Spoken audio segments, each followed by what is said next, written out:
or mechanism was not there. We just used their local knowledge and local experiences together. So ecotourism actually set up that what happened after 10, 15 years, everyone knows that it's a popular destination. But over the period when the visitors started venturing into Mangalore, so we had a fear that it's a very small destination. The village, the ecology is having its own carrying capacity. So we did a study during 2019 and 2020. So the assessment was alarming that there are several challenges which is actually going to affect in future because of the fear of over tourism in that place.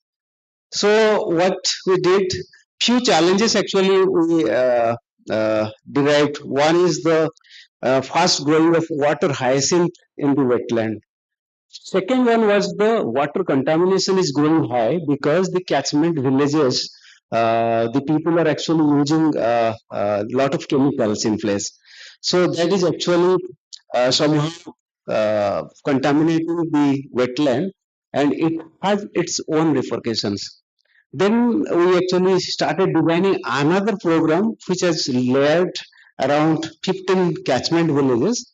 We actually introduced regenerative agriculture so that the organic and natural farming methodology has been practiced by the farmers so that we want to reduce the chemicals ridden farming practices at the catchment area so that the runoff will be less chemicals that will actually regenerate the whole water and the wetland ecosystem.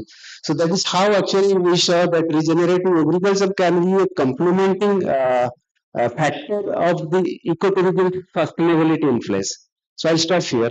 Yeah. Two interest here. I represent the students, and also my village is next to Mangalore. So I've got more interest to talk about this. So here, once we are talking about the students, I mean, is there any new innovative business model which you see, which can actually create a situation where actually the somebody can be an entrepreneur as well as benefiting the community also? Because the theme is uh, people and communities, because you have to work with communities. Have you encountered a possibility of having such kind of an innovation where actually an entrepreneurial initiative can be thought about, or somebody is involved and students can be a part of it? Yes. I'll come back to that again and again because that's what the central interest Correct. is. I think responses. I have two innovative ideas actually we trial and tested there. One is water hyacinth, as I said. We just converted water hyacinth to craft making because we wanted to see that the circular local circular bioeconomy can be possible because it's a tourism place and there are so many different byproducts has been manufactured out of water hyacinth. We tried that the craft making is one of the potential areas so that the local women can generate some of the revenues and also the visitors coming to the place have that the souvenirs can be taken up. That is one of the entrepreneurship model can be evolved and it's a very innovative and not only in Mangalore but also part of the whole landscape. The water hyacinth going to be a menace for the whole wetland. Not those reeds, the dollar. Possibilities there. Using the reeds, there are a lot many byproducts that's possible like the lantern. Similarly, biofrom production, which we actually tested in Madhya Pradesh at the riparian areas, where the people, the farmers are actually using their livestock, the dungs and the urine, and produced biofrom as a alternative to the fertilizers, chemical fertilizers, and it has its whole economic value chain. So that can be possible in those landscapes as an enterprise development, which is actually nature based and which is also going to contribute to the whole ecosystem. Thank you. That's wonderful. So, Actually, yeah. I'd like to add something please. on regenerative agriculture. So, as you know, that regenerative agriculture, what is mean first? So, regenerative agriculture means enriching the soil for next generation or to get means further produce or something. So, in that case, there are different model exist. One of the major model which is having a tremendous potential is the agroforest. Okay, why? Because most of the states in India are farmer depending, farming depending states, and many of the states don't have enough infrastructure for entirely utilizing its land for means all-time agriculture. So agroforestry particularly provide a tremendous potential to create such regenerative agriculture model, and it can also be a part of new business ideas. Because for example in Odisha, okay, if you go and search for the fruit market size of Odisha, it is less than 2%, means which is particularly raising or producing inside the Odisha. Okay, we are particularly 98% fruits depending, or it is exporting from outside the state, even from outside the country. Most of the premium fruits they are outside, means importing out of the countries. Okay, even if it is a tropical fruits, there we are bringing from out of the countries. But the scenario, the means we have the tropical conditions here. We can grow that in similar manner, and we can create a new model. That's interesting because I see that the places surrounding Kilika Lake has mostly paddy cultivators. They cultivate for about 3 months and after that the land is barren. So that's a wonderful thing. I mean, it would be really interesting, just not for the students, for me also. You know, there are bioforestry as a alternative option can also be thought about. And the round two, we are going to go for energy and climate pathways, and Mr. Dev is the person to respond to that. Renewable energy expansion be balanced with biodiversity protection. So Application. This is a pure application, yes, biodiversity. yes. I mean, Mr. Mohanty can actually, because he's actually talking about, animal conflict. So while I can throw some light primarily towards the transition while trying to protect the biodiversity, and there has been few examples that I have come across. I can give you one example. Unfortunately, I work mostly in the Southeast Asian countries and the Asia Pacific regions, so I have most of the references and the case studies which may be out of India, but which would be very relevant and prevalent in case of India also, which could be very easily replicated here. So there was one example in Thailand. So they had one big, large hydropower dam. Mhm. What they did is actually near that hydropower dam, because there's a huge catchment area, what they did is they earmarked some areas where they have uh, gone into like a lot of forestry, maybe I should say afforestation that have taken place. So much so that they were actually claiming back, or they can claim back. Back then, it was like a couple of years ago. Back then, there was not much prevailing carbon credit or those concepts, but they have actually done that, right? Probably the second example I can give you is basically the Brazil, the Itaipu Dam. So that's basically 80-90% of the energy of the Paraguay is being driven from this one single plant. And they have achieved that. The biodiversity, and on top of it, the larger catchment area of the water, because water gets evaporated. That's the loss to the project. What they have done is they have came up with a floating solar power. Now, floating solar power plant, it's a double benefit, right? You not only reduce your water level, you also gain out of it, right? The third thing probably bio design wind turbine. What they are doing is basic. Not only wind turbine, there is wind turbine, there is a tidal energy, the turbine, the grid turbine. They are basically monitoring how the oil is moving, and based on that, that's bio-inspired engineering. They're bringing it back. We may not be calling it pure as such, bringing in the biodiversity, but indirectly we are getting bio-inspired from the engineering point of view. Yeah, the concern came from one thing because we're seeing that huge land being acquired for setting up solar parks, solar power plants. So that's definitely going to be affecting. I'm not talking about wind. I'm focused quite on solar. Is going to definitely come in conflict with the biodiversity around it. Mostly bigger animals like elephants, who would have been using that path as the things. So in this situation, we have a very ambitious plan about setting up of renewable energy setups. At the same time, this is going to conflict with the biodiversity that we already have, as important. Mr. Monty, can you just say that where do we actually draw the line? I mean, how do we really balance it? Actually, I would give an example of Hindalco's plans to set up a floating solar power plant in Hirakud Reservoir. So yesterday, in fact, there was a meeting in Bhubaneswar where I was a part of the proceedings where they disclosed this plan. So plan is to set up floating solar panels over of 1,000 megawatt capacity, and this will cover 23 square kilometers.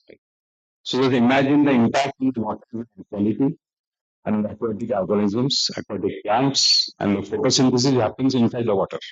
If you cut off electricity from the top, plus don't allow oxygen to dissolve in the water, because all the fish are dependent upon DO, that is dissolved oxygen. The carbon sequestration also. So there are so many other aquatic things. So these are the impacts which nobody talks about. So in trying to do environment by reducing our energy, or rather changing our energy source from coal fire to solar, we end up doing something wrong. Similarly, there is a huge problem with this wind farms in Maharashtra and Rajasthan, where a highly endangered bird, the great Indian bustard, is from serious danger, because they're getting killed when they fly into the blades. Plus, they get electrocuted also by the cables. So these were some of the living examples which have actually emerged from these projects, which were set up with all good intentions, but the fallout is terrible.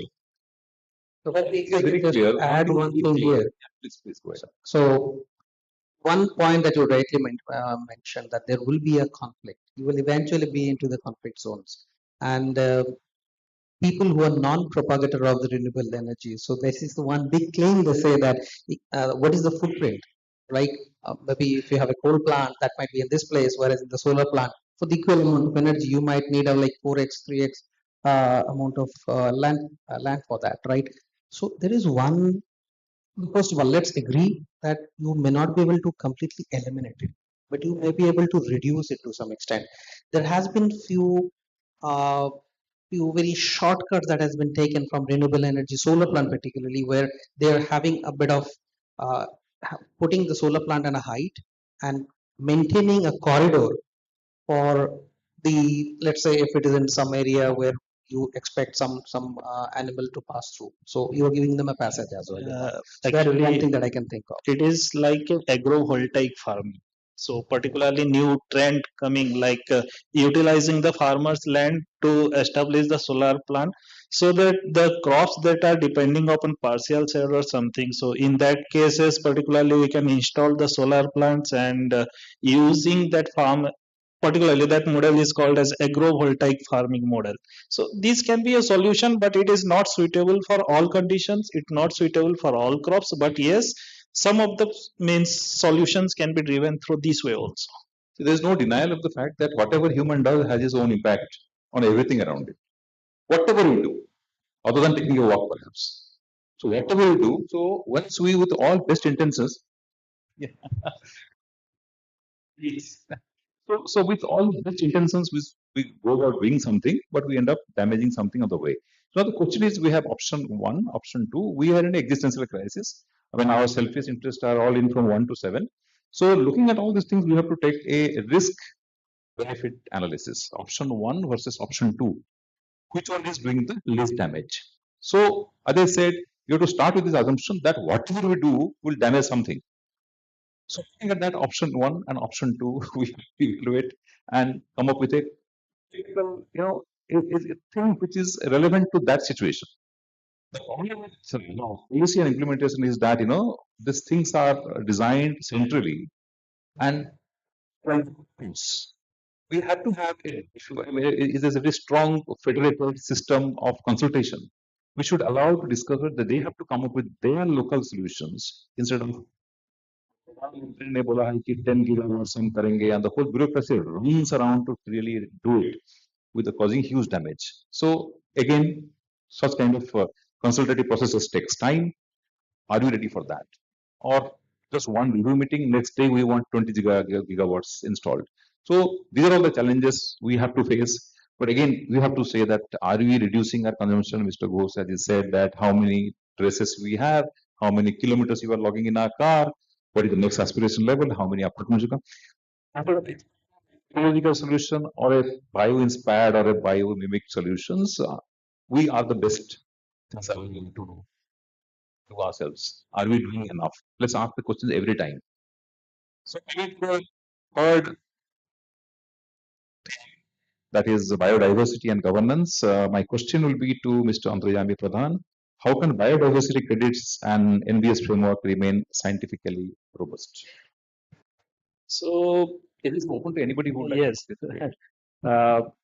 means panelists are here. So particularly till now, biodiversity credit. This is again another buzzword. Okay, so carbon credit is yes, mechanism is there, something is there.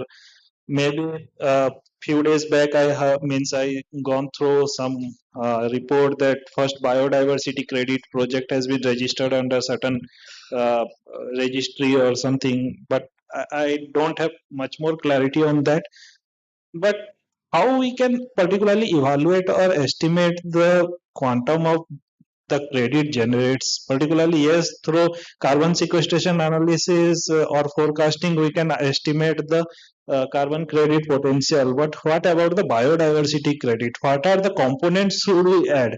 Because it doesn't have only a single component like carbon Yes. sequestration. Not a measurable, it's not a measurable thing yet. It can particularly like at four different services are there like provisioning, regulating, cultural as well as supporting. So it, are we evaluating all these things? Then if we are evaluating all these things, then as Anirban sir already means provided the invoice, nature invoice, then again it is like that only that this much of means revenue is particularly is the nature is providing. So biodiversity credit, you have to particularly include all these four components, all these four services while quantifying the eco means biodiversity credit. But whether it means it is already means happening on ground or something for NPS, yes, IUCN mean step into it, creating a global standard and recommend that all the NBS, all the projects which are means considered as NBS should be evaluated under this global framework. Okay, and is also published one case studies report for 21 different projects throughout the world. So how they are evaluating based on 8 criteria and 28 indicators. So are all the NBAs are means undergoing such evaluations? Till date, many of them are not using that kind of standards. Biodiversity credit question mark. Okay, payment for ecosystem services, TEB, all frameworks are there, but still it is particularly very challenging, and the most challenging part is the final, that supporting and the cultural. Okay, these two intangible benefits. Very This subjective is actually. this is very difficult to measure. So may I add something? Yeah, please. So in India, uh, we all have to accept it. Actually, India is not ready for those Western Models. buzzwords, particularly the biodiversity. ये सब नया नया चीज अभी आ रहा है. हाँ, payment for ecosystem services अभी तक हम लोग पायलटिंग स्टेज में हैं. दैट इज हकीकत है. हाँ, तो इसको अभी even I am just talking about the green finance, the green what I call that the so that is the ultimate finance which is actually GCF का अभी कंटिन्यू चल रहा है. इंडिया में अभी तक सिर्फ 11 प्रोजेक्ट अप्रूव हुआ है. MOEFCC and NABARD and SIDBI ऐसे 3-4 ऑर्गेनाइजेशन के थ्रू में, and all are the government organisations. ICRISAT से लेके इफ्री से लेके ऐसे सब. अभी तक ये प्राइवेट सेक्टर को ओपन नहीं हुआ है. हाँ, इट मीन्स क्या हम एलिजिबल नहीं है इसको करने के लिए? So somewhere there is lagging behind the universal language within the The country. clarity, the stakeholders and the clarity. Yeah. I just chanced upon a particular case in Kendrapada. For the carbon credit thing, they asked a one-line question: who is the owner of the project? Correct. And the agency who has been implementing it the last 2 years, and he has a huge funding. and sitting on this question, and which nobody wants to answer. Who is the owner? I mean, it's a public land. Gram Panchayat is involved. Now, can the panchayat say that I am the owner of the land? So there is a lot of clarity. There is a lot of policy, churning which has to happen. That in this particular context of carbon trade, can we designate that organization as the owner? So this requires policy clarity. Quite understandable. So, in your knowledge, are you aware of some experimentation being done? Maybe somebody has they have conceptualized this particular thing, but has anybody attempted to develop a combined scorecard or a balanced scorecard, which will actually think of taking factors into coming up with a model, which will help in monetizing that later?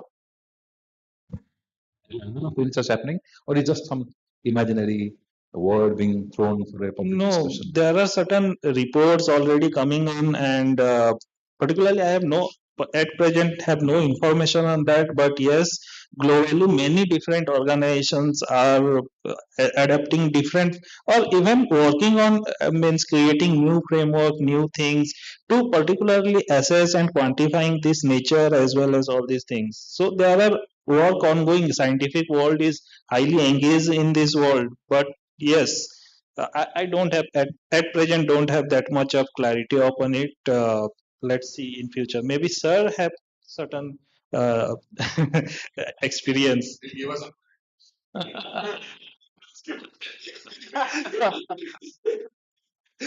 So the number is wrote actually is a terrifying number. No, as we know that the ecosystem or the forest and this land which develops, as we were just discussing while on our way back for lunch, that it normally the the the, the biodiversity automatically comes back. We just have to give them a place where it will come back. Instead of measuring, a indirect parameter can be if we see a dense forest cover, we have to assume that actually it might have come back. Actually, Please, Mr. Monty is yes, actually the one. just a minute. Means actually there are tools available to quantify, but all are on spatial level. Hmm. Okay, many tools are there. Means SE, SER, means ARIES, something different assessment tools are there, but all are in spatial level. So spatially they are quantifying based on the means available whatever the data is generated through spatial model means modeling. So I'll take up on your question. Actually, I have had first-hand experience. I won't say that we have quantified it, but the experience is that we had an elephant research project in Nagana district to study elephant crop rate patterns and suggest alternative crops. So one of the experimental villages was in India, located in a dense forest. So when we first landed up there and set our camp, I found at least 100 bullocks laden with timber illegally kept from the forest going out almost every night. Almost every night. So I couldn't it was something very hard for my eyes. So I protested about this to the forest department. And it took me almost a year, maybe 2 years to completely stop it. So before that, right in front of our camp, there was a forested hill, which had been completely, deforested. You see the summit of the hill. But now, after, from since last 15, 10 years, the biodiversity, there is measurement of how many, micro things like insects or that come, but I'm talking about the mega animals. Leopards have started coming back to the area. Bird population has gone up, and the leopards are breeding also. Just 15 when I was returning, it was just 9:30 a.m. in the morning. So there was a leopard with the two cubs sitting right on the roadside. I could take a photograph with my mobile. So you can just imagine how close she was. So these are the kind of variables you see in Odisha at least. Wherever deforestation is stopped and locals protest or we protested and stopped it. And forest definitely goes back, at least semi-tropical forest like India. We just leave them alone and we just don't have to do much work. Don't have to do any conversion. In fact, the forest division is doing absolutely stupid thing of running these multi-crore plantation projects, which are absolutely corruption centers, eating the money. So that should stop completely. We've always been demanding that. We must protect the forest from fire, from grazing, and from illegal illicit felling. These three things you do, the forest will spring back. It will not do anything. Yeah, in 3 4 years, forest regenerates and the biodiversity comes back without doing you anything about it. Just leave them alone. If you just withdraw yourself from that, they will come back. You don't have to really measure that. Hey, Mr. Anirban, who is in a hurry to leave, is the last question. And that is what the question is. How can business move from carbon neutral to nature positive strategies, and what barriers prevent companies from meaningfully investing in PS? That's the last question. Anybody is prepared any question? Carbon neutral to nature positive. It's more like getting to carbon neutral to nature positive.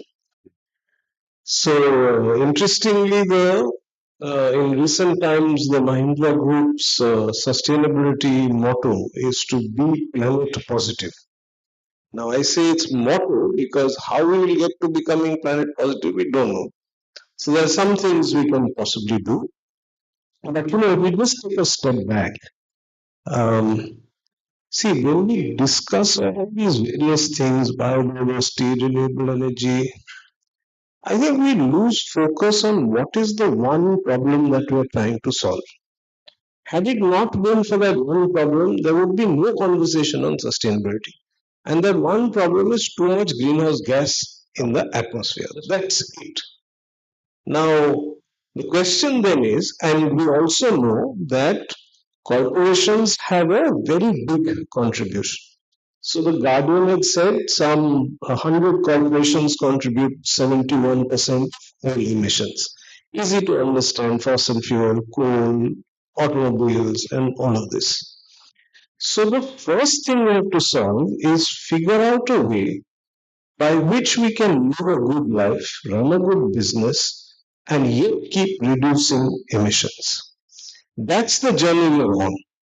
Now, the accumulation of greenhouse gas in the atmosphere actually has two levers playing. One is increase of emissions. The second one is we are reducing the ability of the earth to sequester greenhouse gases, which it normally can do.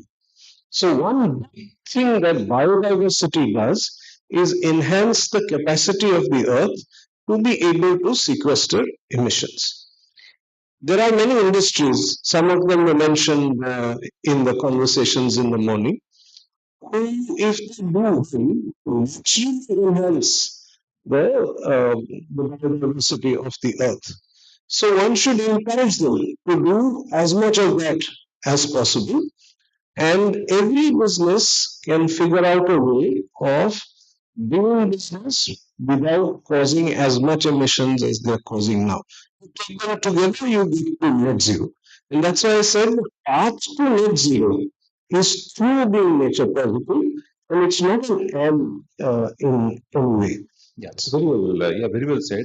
So when we say it just have to that destination where it has to be net positive, we have to really think that everybody has their hands dirty. Everybody has contributed. We as consumers, somebody has produced something, somebody is trying to sell something, somebody's greed, somebody is exciting somebody's greed. All these things have actually happened over the period of time. And we cannot extricate ourselves or disown our responsibility to control all these forces. You cannot depend on technology to control those forces because everything has happened because of our mechanistic and reductionist attitude towards science and using natural resources as a tool to feed our greed. So it's basically human nature which actually has to come. So if we are talking about a NBS, nature-based solutions, I think I will call it human-based solutions. We have to think of controlling our urges, our conveniences, our comforts. So to end the discussion, ABS instead of NBS. Thank you so much.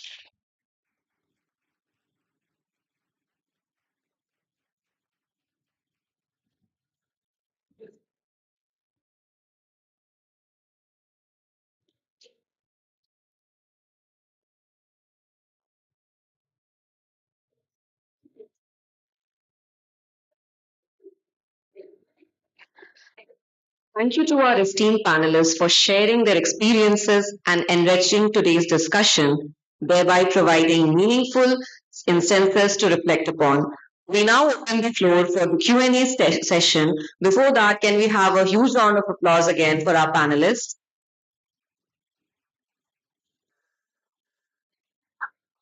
To begin with the Q&A session, the interested participants can raise their hands. We would like the logistics people to facilitate the same. We can take 5 questions, considering that.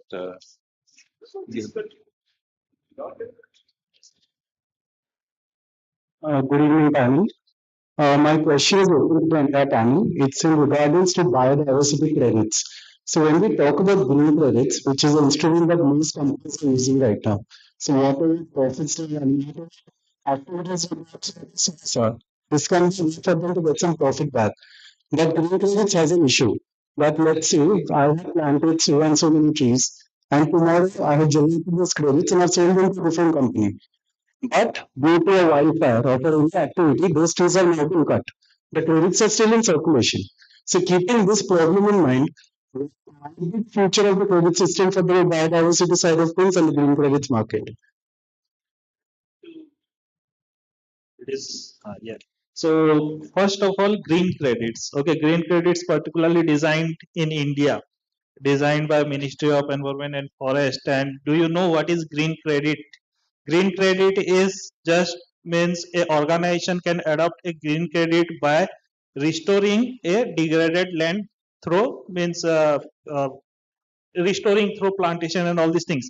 But what happened after 2 years of establishment, after doing all these things, you will be credited your green credit. The company means award the green credit, and then maintenance and all these things goes to forest department itself. Now after that, is there any transparent way to validate, or is there any transparent way to check whether means what happened to means that plantation afterwards? There is no answer for that. See, longevity is a key worry people have in this kind of a solution. Exactly like you said, you do something today, which is doing some good, and then tomorrow it is not there. So, actually, talking about credits today is a little premature. And before you jump into credits, I wonder whether you have clarity on why credits are required at all. Can we not solve this problem without credits? Or what is the logic? Why is credits required? Behind this, there are some assumptions. First assumption is that we can never get to absolute zero emissions as far as we know now. The second one is some people will be able to decarbonize more than others. So if as a unit we want the world to progress faster on this route, it is in our interest to incentivize the person who can do more to do more today. That's the only role that carbon credits plays in the journey to net zero or in the journey to decarbonize. We have still people are making money from credits. Yes, you'll make some money, but you won't make a frightful amount of money, at least not now. You might end up making a lot of money 50 years from now when the cost of credits will go up because we did nothing today. Right? So, right now, we can understand the mechanism, this, that. See, from Mahindra Group, we've sold credits, we've made money, we know how it is done. And what gets you credits will also change over time. Time when renewable energy was very new, nobody was doing it. So people gave you credits. If you did renewable energy, they said, okay, alternative is thermal. You've done renewable, you've saved so much carbon dioxide, and all the sales happen to Europe because there they have the EU ETS. Nobody else buys. Okay, so there has to be a compliance mechanism forcing somebody to buy. We don't have that in India today. We are starting a carbon market, which is an extension of the Perform, Achieve, and Trade program. But essentially, it's a compliance mechanism to compel somebody to buy. Okay, so the credit system is to try and get those who can decarbonize more to do that faster. Right? And how do you tackle for all the issues that may arise? So look up something called carbon principles, CCPs. They are being developed by an organization called ICVCM. VCM is voluntary carbon markets. The IC have forgotten. Sorry. Intergovernmental Council. Okay. So there was something called a task force for voluntary carbon market. From there, the ICVCM has happened. It's work in progress. And then there is another organization called VCMI who are looking at if you claim you are at net zero, how kosher is your claim? Is your claim good or doing greenwashing?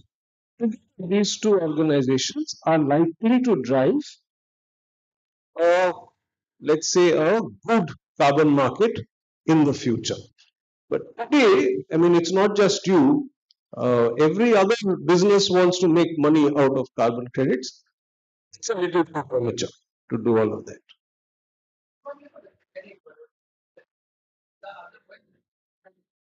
Would be like the shortfall because that investment as such may not be very attractive. It may not be very profitable at this moment, right? But then why would somebody other than the government should ever be putting their money in, right? So another thing comes up. So actually, in this game, um, we've got a CSR law. And one of the things you can do in the CSR law is afforestation. One of the criteria to generate credits is additionality. Now, only if you do things that are not there today can you claim credits. So, actually, we've planted 25 million trees, completely additional. Every year, a million plus. I understand that program is stopping now, very unfortunate. But 25 million trees of social forestry. I can do a one-hour presentation on the wonderful things that this program, Mahindra Haryali, does. The problem is the credits that were generated from this program actually went to a French company in Europe. They had to meet some regulations. They were partners with us on some other project, and they said, "Hey, can we get some? Take these credits and use them in Europe." And we said, "Yeah, yeah, go away, take it." So we just gave it to them for free. So after I became CSO, I said, for free, I want it because I want to be net zero. And these credits we will need. Otherwise, we will need $50 credit from somewhere. Yeah. So you're asking why should they spend? Today, at least us, some of our CSR money can go into generating credits for yourself. If you sell it off, then the law says that the money you earn has to go back into CSR. So you have credits with that. So that law helps a bit.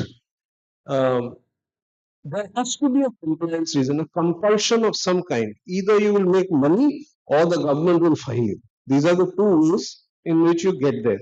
And that's why, because of the EU ETS system, they have a compulsion to buy credits when they don't meet their decarbonization goals. And that's why the rest of the world is trying to provide credits to them as long as their program is running well. That's where we are, I think.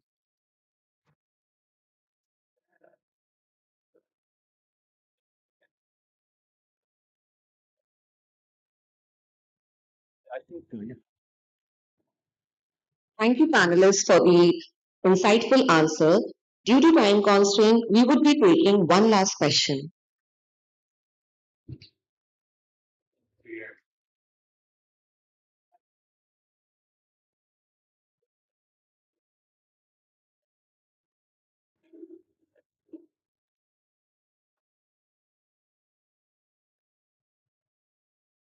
Good afternoon, everyone. My name is Tanishq Sati, and my question is open to the entire panel.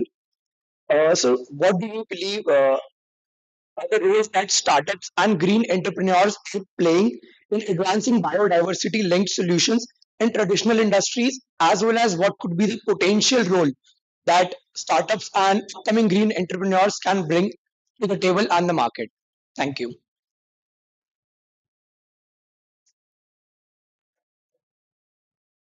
It is going to be a very generic answer. I won't be able to give you a business idea that will make you a billionaire.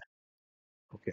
So the next question you ask is, what is the problem I want to solve, and is it a real problem or not? If you start with, I want a nature-based solution, you'll probably get nothing because it's not a problem you're solving. after you have an understanding of what problem you want to solve, you have to look for what alternatives do you have, and is there a nature-based solution for that at all? If there is no nature-based solutions, then there is no point breaking your head about it. So one nature-based solution I really like is the cleaning up of water bodies, lakes, rivers, etc. And the reason why the nature-based solutions are great for water bodies is because they're self-perpetuating. If you use a nature-based solution, you don't have to go back and do it all over again. But if you use mechanical dredging, cleaning, this, that, and the other, and you have pollution coming into that water body all the time, again, 5 years later, you have to go and clean that lake. But if you find, of course, it's great if you use a nature-based solution and you are also able to restrict the inflow of pollutants into that water body. That combination works like a dream. That is a monetizable possibility today. Who will pay for it? One, of course, is the services you give. The municipalities and governments are the right people to pay. Whether they will pay or not, I don't. Right? However, there is a lake, the Kolavai Lake, near Mahindra World City in Chennai. We are authorized to take water from there for consumption in the city. But from Kolavai Lake, on the other side, is a town called Chengalpet. That has just become a district town. It has no effluent treatment facilities. Everything goes into the lake. New hospital is happening. Everything goes into the lake. So the lake is going to die. And we will also not have water. We will also not have water. And thanks to the Mahindra city, lot of other developments have happened around the lake. We will also not have water. But case with the lake is today, it is entirely possible to use nature-based solutions and also ensure that you have effluent treatment plants around the lake to revive that lake and make sure that the few million people who are going to live around the lake will live happily. And there are many such water bodies in our country, which were great water bodies, are completely polluted. Every city has a river kind of a thing where there used to be internal transportation, then there was no internal transportation, then it has become a nala, and in some places it has gone away. But some of the nalas still exist. Jaipur, Chennai, Calcutta, those things still exist, and it is possible to revive them. And instead of going to Bangkok to see the markets on their internal rivers, you can see it here in India. So one solution which has a problem it can solve, solution also exists, is this. There may be others, right? You have to begin by asking the question, what is the problem I solve? And if you are passionate about nature-based solutions, ask, is there a nature-based solution for this at all? I would like to add actually where he is left is about not an NBS. I head on startup company which provides solutions, and we use asset life extension as a strategy to solve many problems. First of all, when we are talking about a solution, that means we're assuming that people have accepted there is a problem. Realize the problem. And people have not realized that this is a problem, and one of the pathways to solve it is this. And you are the one who have come up with this idea as a proof of concept that this is the solution because you have a problem is as good as going to a tribal village and changing with a syringe that okay, if you take this vaccine you will not have this disease, and he's running. So that is not going to be a business model immediately. So if you have a deep pocket to sustain that initiative, you can. But fact of the matter is that a lot of things has to happen at a macro level for a business to survive. It's just not about, if you look at, labs have got 100 solutions already in the place, but it has not come to the market yet. So it's just not about a great idea. Is the market ready? Is the macro system ready to accept that as a problem and participate in that? So the major problem is our greed and dishonesty. If you look at most of the problem that we are facing today is our dishonesty and our greed. So to tackle that, you need a huge force to get it changed. Thank you. Probably I can just add more things. What Dr. Ghosh was saying, mainly on the municipal related things. Probably one big idea. Again, this might be a very traditional one, but there are a lot of potentials there. Government is here to support.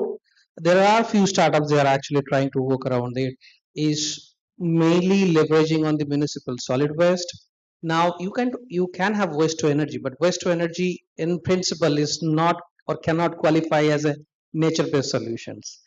But there are few ways, few derivatives, few different pathways that can help you actually to achieve it. So if you have, let's say, landfill gas, that could be one. You convert landfill gas into some biofuel, SAF for that matter, sustainable aviation fuel, because the aviation industry is a big emitter, right? So there is potentials. If you actually come up with the waste to energy, please assume today government so much supports it that you will be given a priority and the merit order dispatch in the electricity. So what it means that if you want to sell electricity, you will not need to compete with your other technologies. You'll be given the first priority. So there are, but you will have your own share of the struggles during that process. There are few people who are actually engaging. I am personally engaged with one of the climate financing team where we are actually talking about data and AI, particularly with the women entrepreneurships. So there are a lot of ideas that I can come across, but how much will be feasible, how much the tenacity and the patience one the investor will have, so that will be the deciding course of your pathways probably.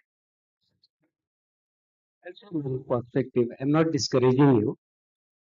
In recent green climate finance, it has been clearly recognized globally. 90%, more than 90% investment is on the climate mitigation. Rest 10% is climate adaptation. And NBS is revolving around the adaptation approach. So, even for example, the agriculture sector, which is actually generating a lot of greenhouse gas emission globally. In a country like India, we have contradictions. So the same Department of Agriculture and Farmers Welfare, so they are promoting the chemical fertilizers, channelizing towards the farmers. The same department is having the Paramparagat Kheti Vikas Yojana. They are promoting the traditional indigenous farming practices, as well as right now the organic mission is coming through. So in the same department, there is contradictions. So when you try to establish a NVS based, particularly around agrarian based some model in your startup, then you are actually investing lot of patience capital, but also the political economy as well as the policy will stand besides you as a barrier of progress. So sustainability will be a question mark. So there are n number of examples are there. But when you actually interested to set up those things, then you can put community based, what I can say, the community well-being will be the core. where rating का बात कर रहे थे, particularly इसका ownership किसके पास है? हाँ, इसका अभी बायोडाइवर्सिटी मैनेजमेंट कमेटी के थ्रू में हम पीपल्स बायोडाइवर्सिटी रजिस्टर कर रहे हैं, but we are talking about biodiversity credit, but इसके साथ इसका कोई लिंकेजेस नहीं है. इतना ह्यूज डाटा अभी गांव में है, बट उस डाटा को जब हम यूज करने के लिए एक्शन में कन्वर्ट नहीं करते हैं, तो that will just that's a story like startup शुरू होता है, बट 2 साल के बाद सीड कैपिटल इन्वेस्टमेंट होता है, बट उसके बाद बंद हो जाता है. So it needs a lot of modeling and mechanism to be in place. Then you can actually think around very different innovative solutions. Thank you.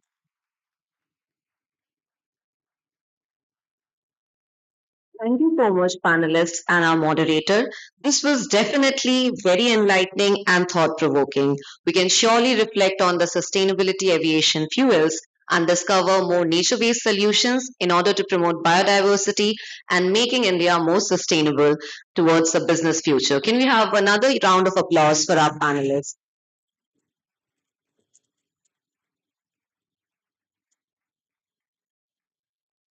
Due to prior commitments, Mr. Anirban Ghosh will be leaving us early. I extend our heartfelt gratitude to Sir for taking out the time and being with us here today and imparting his knowledge to all of us. Can we have another round of applause for him?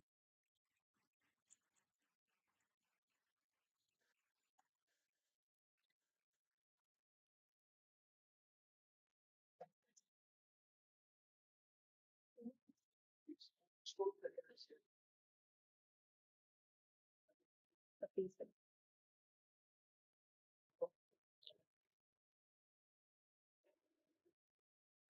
as we bring Parivartan 2025 to a close, let us reflect on the rich exchange of knowledge that we have experienced over these 2 days.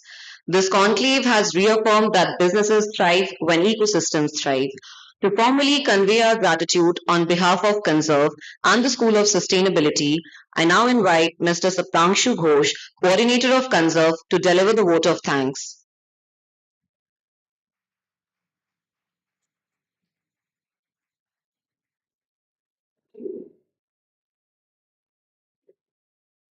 Good evening, everyone. I'm Saptangshu Ghosh, the coordinator of Conserve. And on behalf of Conserve and the School of Sustainability Exam University, it is my privilege to deliver the vote of thanks and the conclusion of Parivartan 2025.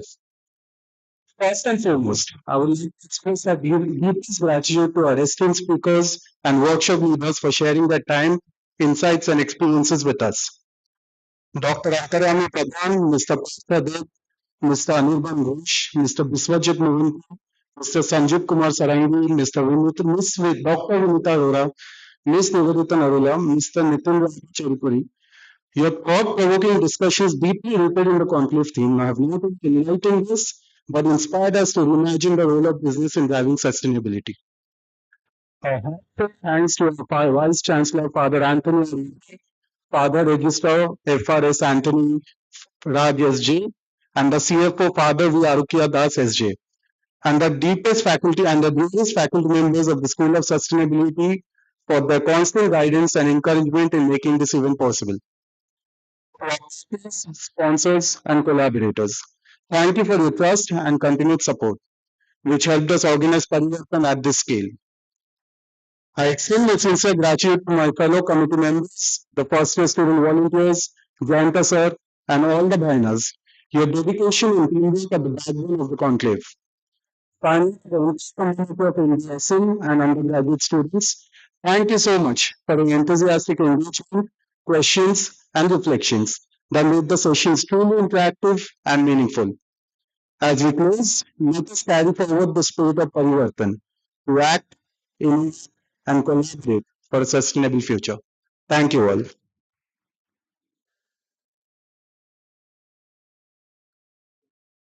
Thank you. Thank you, Saptangshu. We would now like to request all our distinguished speakers to kindly join us, and I would also like to request our faculty members and our Dean, Professor Dr. Sutapapati, to join us at the center of the stage for a group photograph.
And we have another huge round of applause.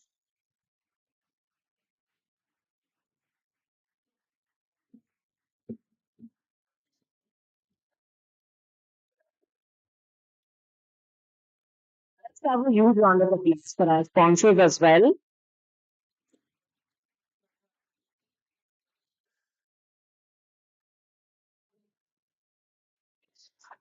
I would like to call upon stage the UG and the PG students who made the standees. All the UG and PG students who have been involved in making the standees, please come upon the stage.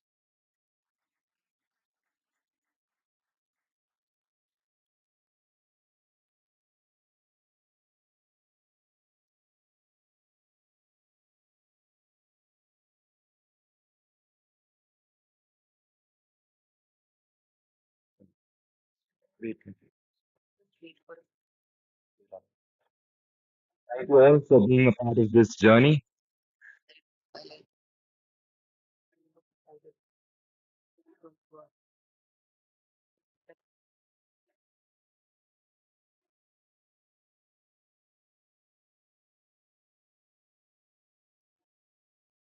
Can we have a big round of applause for our students?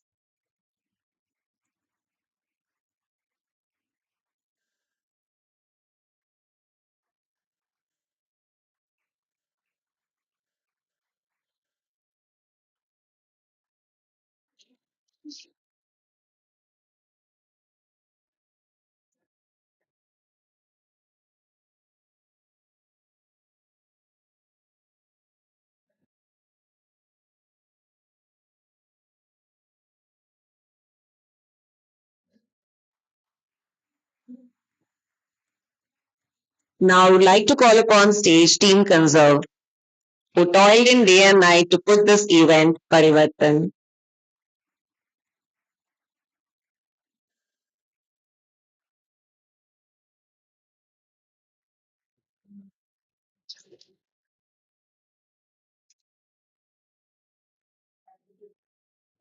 All the volunteers also. All the volunteers who are involved with Parivartan, please come here. Please come on the stage. Come on. All the volunteers who have been continuously involved, please come upon the dais.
We officially conclude Parivartan 2025. Thank you for being a part of this wonderful event. Have a great evening. Thank you so much, everyone. Thank you for being a part of this journey.